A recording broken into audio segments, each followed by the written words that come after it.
안녕하세요, 임준입니다. 자, 오늘은요, 육과 주거 환경을 공부하는 날입니다.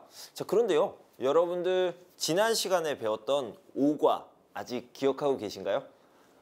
다 잊어버렸어도 괜찮습니다. 지금부터 저와 같이 하나씩 하나씩 기억해내면 되겠습니다. 지금 오과를요, 다시 한번 리뷰해 보도록 하겠습니다.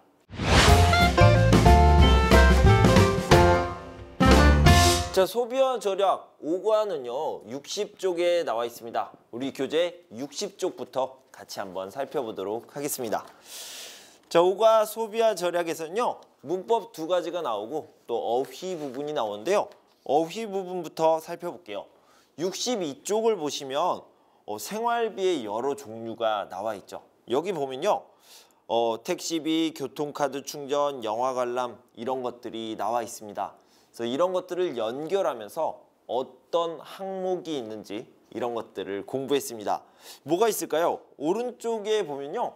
지출 항목이라는 것이 있는데 식비, 통신비, 교육비, 의료비, 경조사비, 공과금, 교통비, 문화생활비 이런 것들이 있습니다.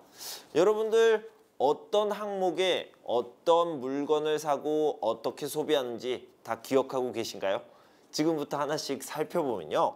식비, 음식을 먹을 때 쓰는 돈이죠. 그러니까요. 여러분들이 식당에서 먹을 때 또는 마트에서 시장을 봐요, 장을 봐요. 그리고 음식을 사서 만들어서 먹어요. 이럴 때 드는 돈을요. 식비라고 이야기합니다. 자, 그리고 통신비. 통신비는요. 보통 전화요금을 이야기하는 거죠. 요즘은 스마트폰을 사용하니까 스마트폰 요금이 있을 수 있고요. 보통 스마트폰과 묶여있는 인터넷 요금, 이것도 통신비라고 할 수 있습니다. 자, 그리고 교육비가 있는데요. 이 교육비 같은 경우에는 학원비, 과외비 또는 책값 이런 것도 다 교육비라고 할 수 있겠죠.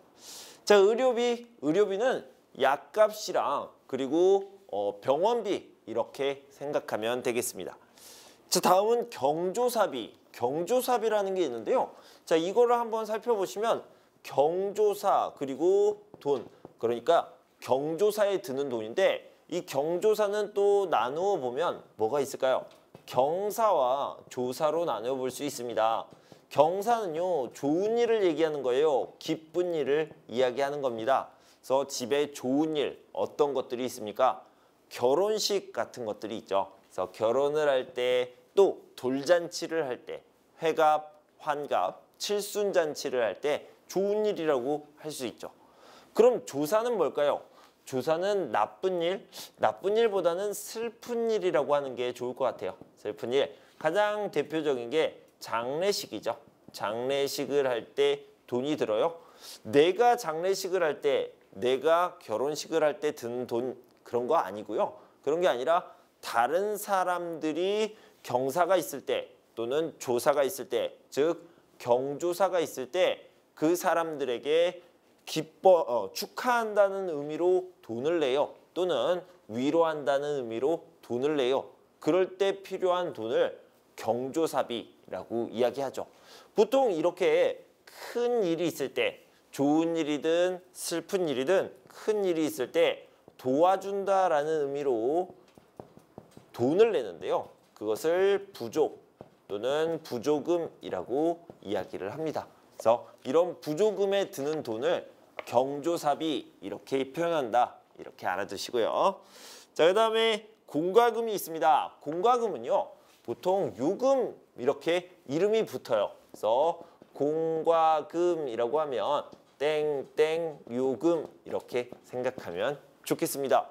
자, 예를 들어서요. 전기요금, 가스요금, 그다음에 수도요금 이런 것들이 있죠. 이런 것들을 공과금이라고 한다.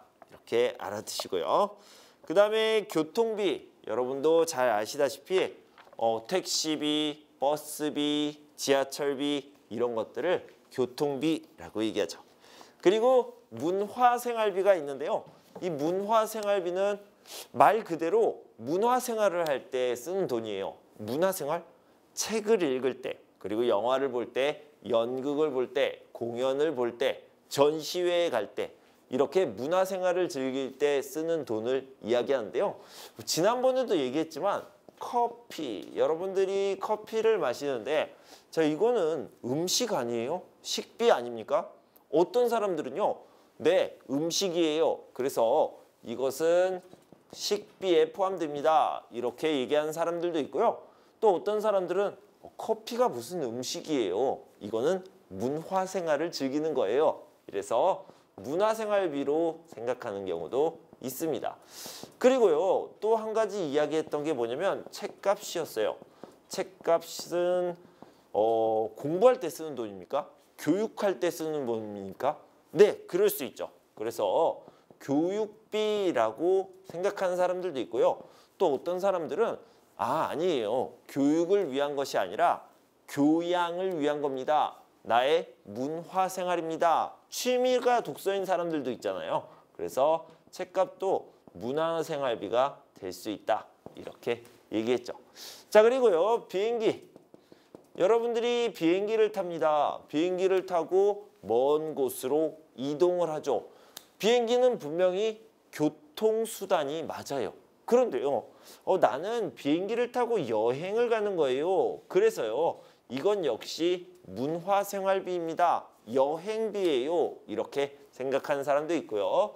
또 어떤 사람들은 그냥 저는 이동을 할 때 사용하는 돈입니다. 그래서 교통비라고 하는 경우도 있습니다. 자, 이런 식으로 지난 시간에 공부했던 어떤 소비와 그다음에 그 소비의 항목에 대해서 이야기를 해봤고요. 자, 밑에 62쪽 아래쪽을 보면요.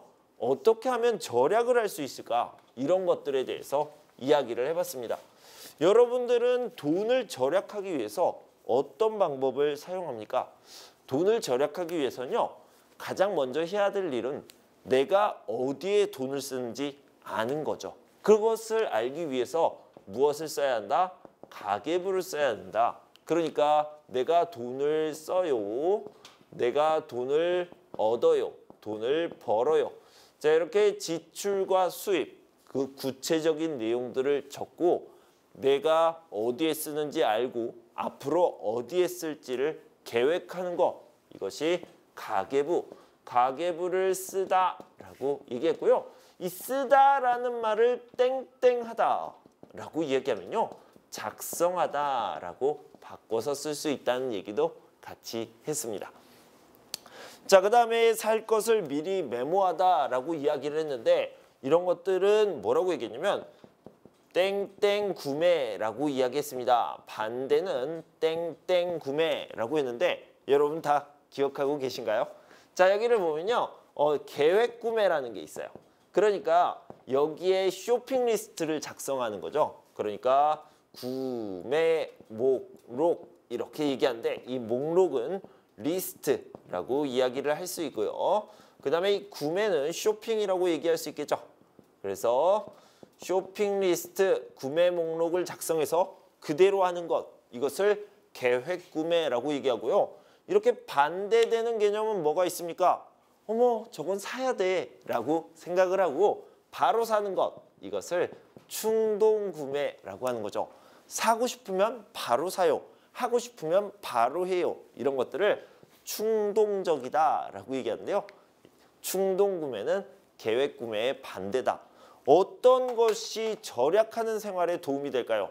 어떤 것이 돈을 더 아껴 쓰게 될까요?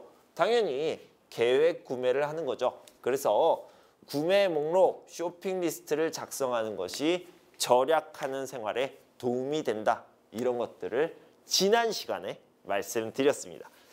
자, 그 다음에 포인트를 적립하다. 포인트를 쌓아서 그것을 가지고 다른 물건을 살 수도 있고요.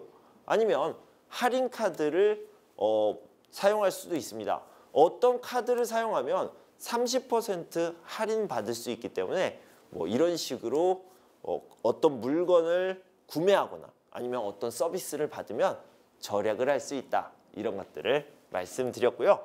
자, 다음은 우리 문법에 대해서 좀 얘기해 봅시다. 우리가 문법 두 가지를 공부했는데 여러분들 다 기억하고 계신가요? 자, 여기를 보면 이나 밖에 이런 것들이 있었습니다. 이나 밖에를 설명하면서 여러분들에게 제가 돈을 보여드렸는데요. 그때 제가 기억하기로는 8,000원, 8,000원을 보여드렸어요. 저는 8,000원을 갖고 있는데 많아요? 아니면 적어요? 이런 것들을 물어봤었죠. 자, 8,000원이 많다라고 생각하면 우와, 선생님 8,000원이나 있어요? 이렇게 얘기할 수 있고요. 만약에 적다라고 생각을 하면요. 에이, 8,000원 밖에 없어요? 이렇게 얘기한다고 그랬죠. 그래서 선생님이, 임준 선생님이 가지고 있는 돈 8,000원은 똑같아요. 이것과 이것이 똑같지만 어떤 게 달라요? 느낌이 다르다. 이렇게 이야기를 했었죠. 그래서 어떤 것이 많다, 크다 이렇게 생각하면 이나 이렇게 얘기하고요. 그 다음에 어떤 것이 적다라고 생각하면 밖에 한 다음에 없다, 안, 못 이런 식으로 부정 형태가 들어가서 적다라는 느낌을 표현한다. 이렇게 이야기를 했습니다. 자, 다음 문법은요. 뭐뭐 넣는다고 하다라는 것이 있었습니다. 그래서 뭐뭐 넣는다고 하다는요. 간접화법의 일종이다 라고 얘기했습니다. 간접화법을 공부해 봤는데 지난 시간에요. 선생님이 넣는다고 하다 뿐만 아니라 자고 하다, 냐고 하다, 라고 하다 이런 것들을 간접화법 전체를 정리해 드렸습니다. 그래서 이런 부분들을 공부했는데요. 다른 사람들이 나에게 이야기했어요. 나에게 이야기한 것을 듣고 다른 사람들에게 그 내용을 그대로 전달할 때 이것을 간접화법이라고 이야기합니다. 자, 예를 들어서요. 오늘 비가 와요. 이 소식을 들었습니다. 이 소식을 들었는데 다른 사람들에게 이야기할 때는 내가 들었어요. 오늘 비가 와요 라고 말했어요. 이런 것들을요. 오늘 비가 온다고 해요 라고 얘기할 수 있고 자, 예를 들어서 민수 씨가 나에게 말했어요. 저는 꼭 아침밥을 먹어요 라고 얘기하면 다른 사람들한테 전달할 때 민수 씨가 아침밥을 꼭 먹는다고 해요. 이런 식으로 전달할 수 있겠죠. 이렇게 전달하는 것을 간접화법이라고 이야기했습니다. 자, 다음은 말하기 부분입니다. 말하기 부분은 뭘 얘기했어요? 후엔 씨와 이웃 아주머니에 대한 아주머니가 한 이야기가 나왔는데요. 그 두 사람이서 무엇을 얘기했어요? 난방비에 대해서 이야기했죠.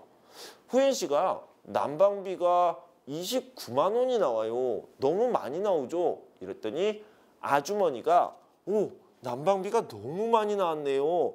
그러면 안 돼요. 보일러의 온도를 낮추세요. 그리고 따뜻한 옷을 입으세요. 이런 식으로 절약하는 방법, 난방비를 절약하는 방법에 대해서 이야기를 했습니다. 자, 그 다음에 듣기 부분. 듣기 부분은 우리 교재 66페이지에 나와 있는데요. 여기서는 여러 가지 돈을 절약하는 방법에 대해서 나왔습니다. 뉴스의 내용을 통해서 우리가 절약하는 방법, 아끼는 방법, 그러니까 물건을 싸게 사는 방법에 대해서 나왔는데요. 세 가지 정도로 요약해 볼 수 있어요. 첫 번째는 뭐였습니까? 첫 번째는 전시한 가구를 산 내용이 나왔습니다. 그러니까 가구를 사는데 200만 원짜리 가구를 사요. 너무 비싸요. 어떻게 해요? 괜찮아요. 전시되어 있는, 그러니까 물건을 보여주기 위해서 전시한 물건을, 그런 가구를 사게 되면 200만 원짜리가 120만 원이 됩니다. 자, 그래서 그런 가구를 싸게 샀다. 이런 내용이 나왔고요. 그 다음에 지금은 여름이에요. 그런데 겨울옷을 사요. 그러면 싸요. 지금 겨울이에요. 여름옷을 사요. 그러면 싸요. 이런 것들을요. 2월 상품 또는 지금 계절과 반대되는 계절 상품을 산다라고 하는 건데 그러면 반값 이상으로 싸게 살 수 있다. 이렇게 이야기를 했습니다. 자, 그리고 마지막으로 뭐라고 했습니까? 인터넷을 이용하면 물건을 싸게 살 수 있다. 이렇게 이야기했죠. 일단 인터넷에 가면요. 다른 상품과 가격을 비교하는 것이 편리합니다. 아주 쉽게 알아볼 수 있죠. 그리고 인터넷에서 직접 사는 방법, 이런 것도요, 물건을 싸게 살 수 있는 좋은 방법이라고 할 수 있죠. 자, 그리고 우리 쓰기 부분에서는요, 물건을 어떻게 구매했습니까? 이런 것들을 이야기했고, 또 생활비에 어떤 것들이 많이 들어갑니까? 이런 것들에 대해서 이야기를 해봤습니다. 자, 여기까지 이렇게 5과의 내용을 같이 살펴봤습니다. 5과에서는요, 소비와 절약이라는 주제로 우리가 돈을 어떻게 어디에 쓰고 있는지를 알아봤고요. 그런 것들이 어떤 지출 항목에 해당하는지에 대해서 이야기해봤습니다. 그리고 절약하는 방법, 물건을 싸게 사는 방법, 아끼는 방법에 대해서 같이 이야기해봤어요. 자, 여러분 5과 내용을 잘 기억해 두시고 또 잊어버릴 수 있으니까 꼭 다시 한번 복습하시기 바랍니다. 자, 그럼 지금부터 오늘 공부할 내용 주거 환경 이 부분에 대해서 공부해 보도록 하겠습니다.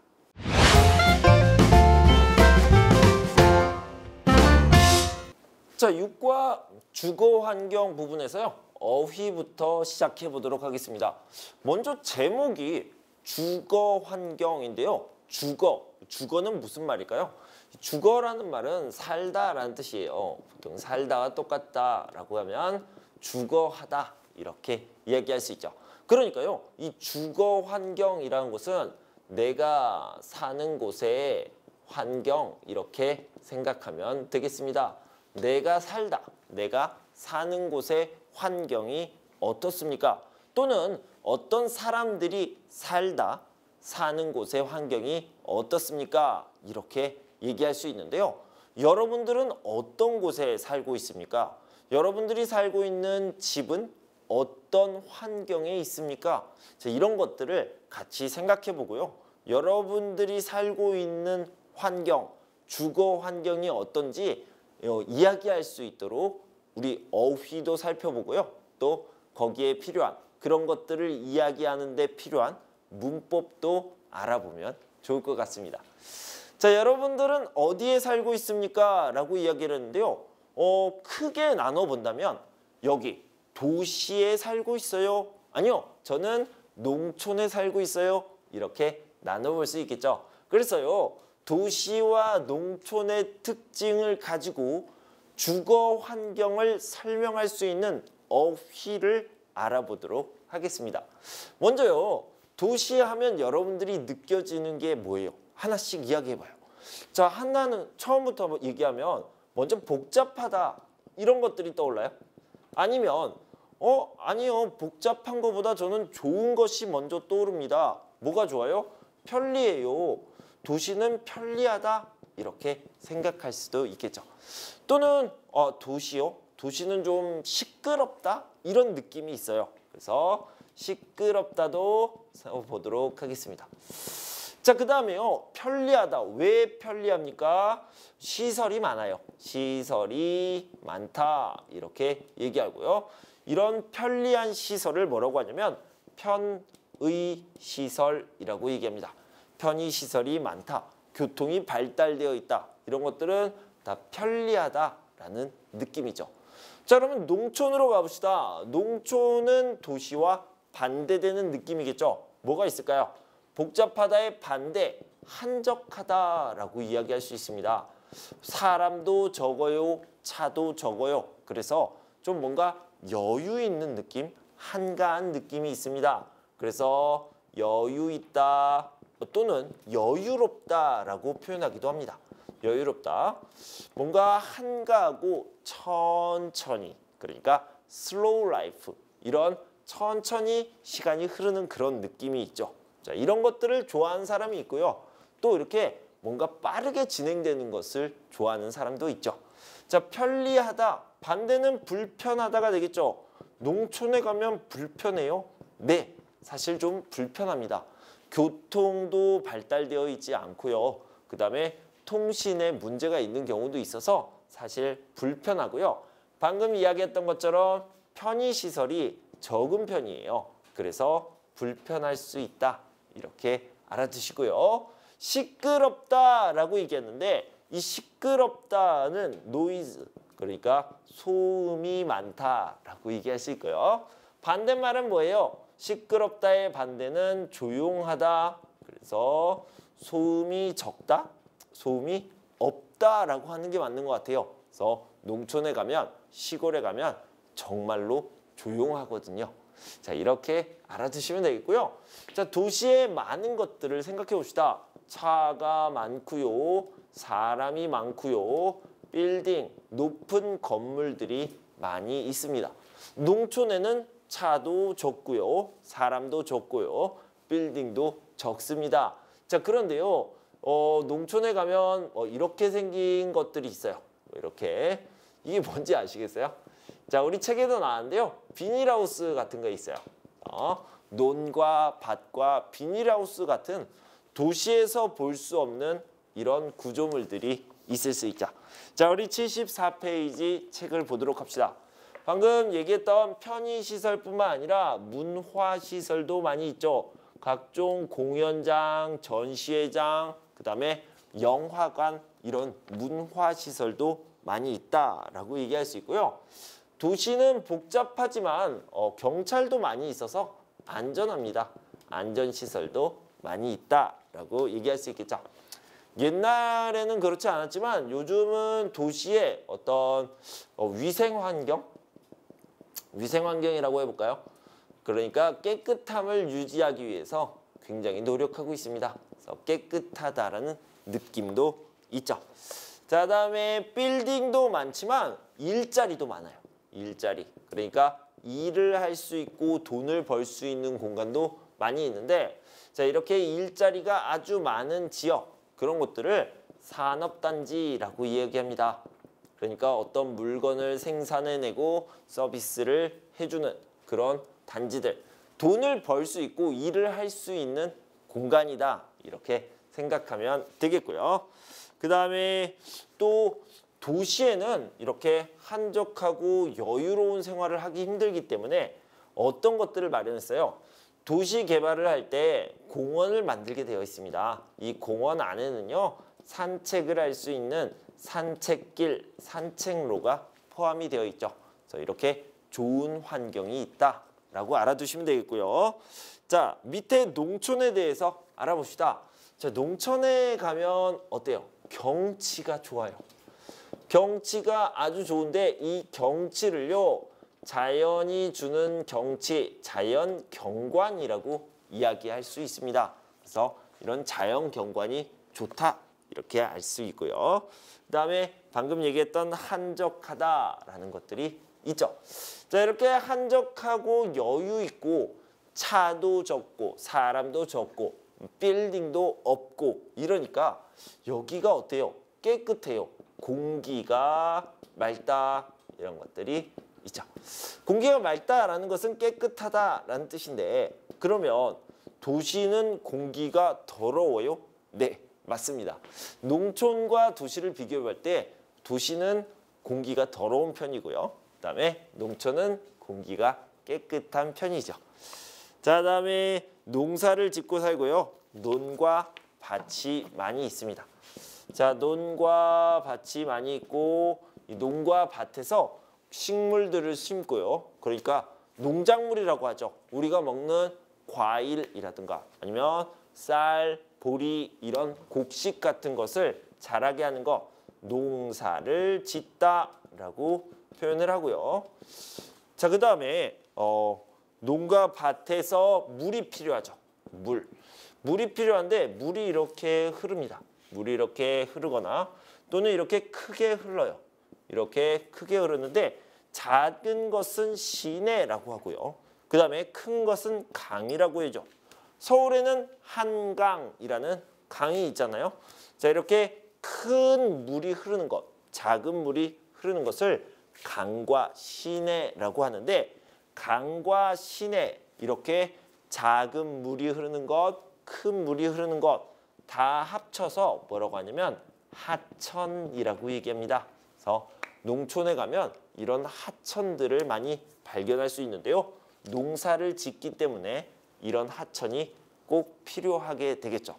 자, 여기까지 우리 교재 74쪽에 있는 농촌과 도시, 도시와 농촌에 관련된 어휘를 살펴봤고요. 자, 지금부터는 월크북을 좀 보도록 하겠습니다.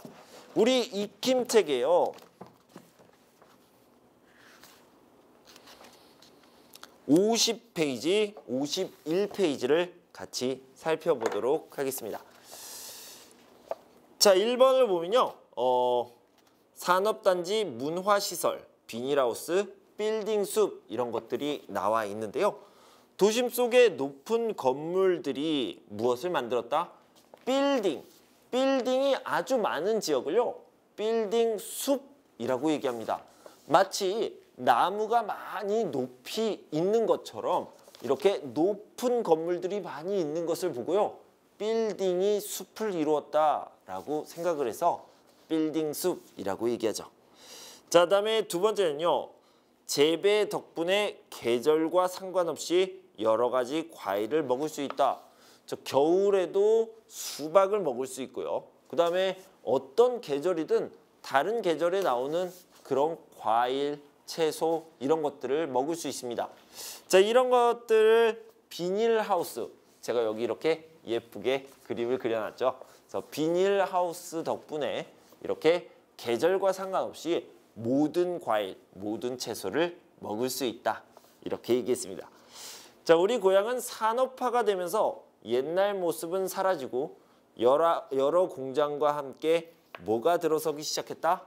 산업단지가 들어서기 시작했다. 이렇게 얘기할 수 있겠죠.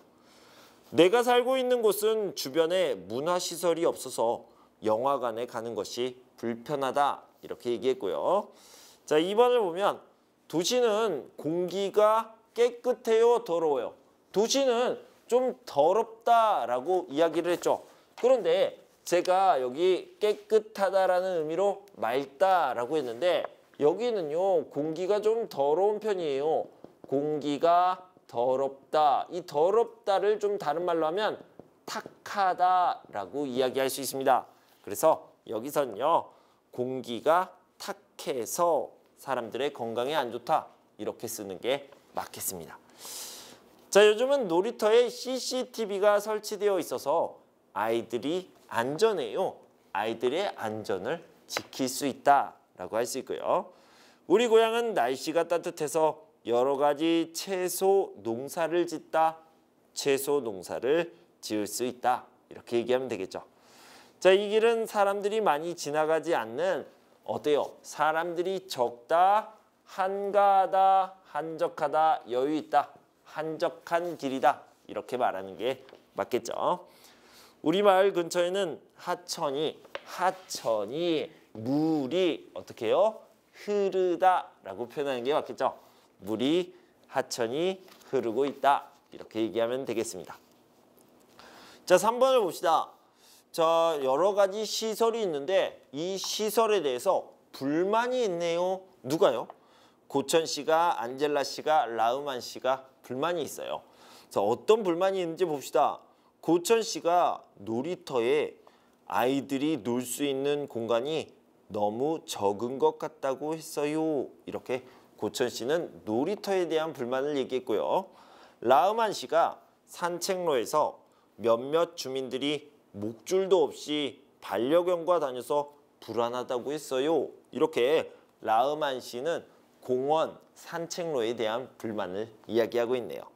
안젤라 씨가 체육센터에서 샤워를 하는 중간에 갑자기 차가운 물이 나와서 불편하다고 했어요. 자, 안젤라 씨는 체육시설, 체육센터에서요, 어떤 샤워실에 대한 불만을 이야기하고 있습니다. 자, 4번을 봅시다. 호주 시드니예요. 시드니에 뭐가 있습니까? 오페라 하우스가 있죠. 그래서 여기 사진을 보시면 오페라 하우스가 있네요. 자, 같이 한번 읽어볼게요. 저는 호주 시드니에서 왔습니다. 시드니에는 호주를 대표하는 건축물 중 하나인 오페라 하우스도 있고 호주에서 제일 높은 시드니 타워도 있어 볼거리와 즐길 거리가 많습니다. 호주는 대부분의 땅이 평지이지만 서쪽 지방으로 가면 높은 산이 이어져 있어서 아름다운 경치 뭐라고 그랬어요? 자연 경관을 이야기할 수 있겠죠. 아름다운 자연 경관도 즐길 수 있습니다. 이렇게 이야기를 했습니다. 자, 여기까지 어휘를 살펴봤습니다. 자, 여러분들 도시와 농촌 그리고 주거 환경에 관련된 어휘를 꼭 기억해 두시고요. 다음은 문법입니다. 문법 두 가지가 있는데요. 자, 첫 번째 문법부터 같이 살펴봅시다.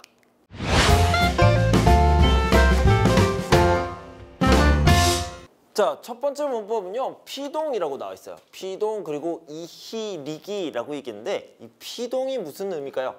자, 피동은요. 먼저 당하다라고 생각을 하면 됩니다. 자, 예를 들어서 문이 있어요. 문이 있는데 어떤 사람이 이 문을 어떻게 했어요? 열었습니다. 이렇게 열다. 그래서 이 사람이 문을 열다 이렇게 얘기할 수 있겠죠. 그런데요, 이 문에 대해서 생각을 해봅시다. 이 문이 주어가 된다면, 이 문의 입장에서 생각한다면 이 문이 열다가 아니라 이 문이 이렇게 열리다가 되는 거죠. 그러니까 이 문이 당하는 것을 이야기할 때 이 문의 입장에서 다시 한번 생각해 보는 거예요. 문이 어떻게 했어요? 열다가 아니라 열리다라고 이렇게 바꿔서 표현하는 것을 피동이라고 이야기합니다. 그래서 보통 영어에서는요. 이런 식으로 이야기를 해요. 여러분들이 영어를 다 배웠을 테니까 by 이렇게 얘기를 하는데 by 이 사람. 그래서 이 사람에 의해 이런 식으로 이 사람이 열었어요. 문이 이 사람에 의해 열리다, 열렸어요. 이렇게 표현하는 거. 그러니까 이 문이 원래는 목적어였는데 이렇게 주어로 바뀌면서 자, 써드릴게요. 목적어에서 주어로 바뀌면서 여기 동사에도 변화가 생겼다. 이렇게 생각하면 되겠습니다. 바뀌었죠? 어떻게 바뀌었어요? 리라는 게 추가가 되었습니다. 자, 하나 더 볼게요. 제가요, 이 펜을 여기에다가 놓다라고 얘기할 수 있죠. 놓다. 그런데 이 펜의 입장에서 생각을 해보면 이 펜이요, 여기에 이렇게 된 거죠. 이렇게 된 것을 뭐라고 그래요? 놓다라고 하지 않고 뭐라고 얘기해요? 놓이다라고 얘기합니다. 그러니까 선생님이 펜을 어떻게 해요? 놓다라고 이야기를 했는데 놓다. 그런데 이 펜이 주어가 됐어요. 다시 이 펜이 어떻게 됐습니까? 놓다가 아니라 놓이다라고 이야기를 했죠. 그래서 펜이 원래는 목적어였는데 이 펜이 주어가 되면서 여기에도 변화가 생겼다. 이렇게 알아주시면 되겠습니다. 자, 어떤 느낌인지 아시겠죠? 그래서 어떤 동작을 했을 때 그것을 당하는 입장에서 이야기를 하는 겁니다. 자, 하나만 더 보도록 합시다. 여러분들이 어렸을 때 들었던 스토리, 동화를 보면요. 사자가 있어요. 사자가 있는데 사자가 토끼를 어떻게 해요? 토끼를요. 사자가 토끼를 어떻게 했습니까? 이렇게 먹다라고 얘기할 수 있겠죠. 그래서 사자가 토끼를 먹다라고 얘기를 합니다. 그런데요. 토끼의 입장에서 봅시다. 토끼의 입장에서요. 토끼가 어떻게 해요? 사자에게 먹다? 먹다는 아니겠죠. 뭐를 써야 돼요? 먹히다라고 얘기합니다. 그래서 사자가 먹어요. 토끼 입장에서는 이렇게 먹히다라고 얘기합니다. 그래서 방금 얘기했던 것처럼 피동은요. 당하는 것의 입장, 즉 목적어의 입장에서 다시 한번 생각하는 것을 이야기할 때 쓴다. 이렇게 알아두시면 되겠고요. 자, 여기 이희리기를 써놨습니다. 보다, 놓다 같은 경우에는요. 중간에 이를 써서 나타내면 됩니다. 그래서 보이다라고 얘기하고 놓다, 방금 펜을 놓다, 펜이 어떻게 되다? 놓이다 이런 식으로 쓰면 됩니다. 자, 그 다음에 히도 봅시다. 잡다. 내가 펜을 잡다. 펜의 입장에서는 잡히다 라고 얘기를 하고요. 막다, 막히다 라고 얘기합니다. 내가 가지 마세요. 막아요. 이 사람은 나에 의해서 막히다가 되겠죠. 자, 그 다음에 열다, 듣다를 봅시다. 여기에 열다, 열리다 라고 얘기할 수 있고요. 듣다, 듣리다 라고 하지 않고 여기는 리을로 바뀌면서 들리다 라고 얘기할 수 있죠. 내가 음악을 듣다, 음악의 입장에서는 들리다 라고 얘기하죠. 어떤 소리가 들리다 라고 많이 씁니다. 자, 다음에 기를 보면요. 끊다, 끊기다, 쫓다, 쫓기다 이런 식으로 이야기를 할 수 있습니다. 자, 우리 책에 나와 있는 예문을 보면서 더 자세히 알아보도록 하겠습니다. 자, 우리 교재 75페이지에 나와 있습니다. 와, 방 안에서 산을 보다, 산이 보이다. 산을 봐요, 목적어죠. 그런데 산이라고 얘기하면 다시 목적어가 주어가로 바뀌었기 때문에 보이다 이렇게 표현하는 게 맞겠죠. 방에서 산이 보이네요. 네, 경치가 좋지요. 이렇게 얘기했습니다. 왜 이렇게 늦었어요? 무슨 일이 있었어요? 퇴근 시간이라서 길이 많이 막히다라는 표현을 썼고요. 막혔어요. 자는 동안 모기한테 팔을 물려서 너무 가렵다.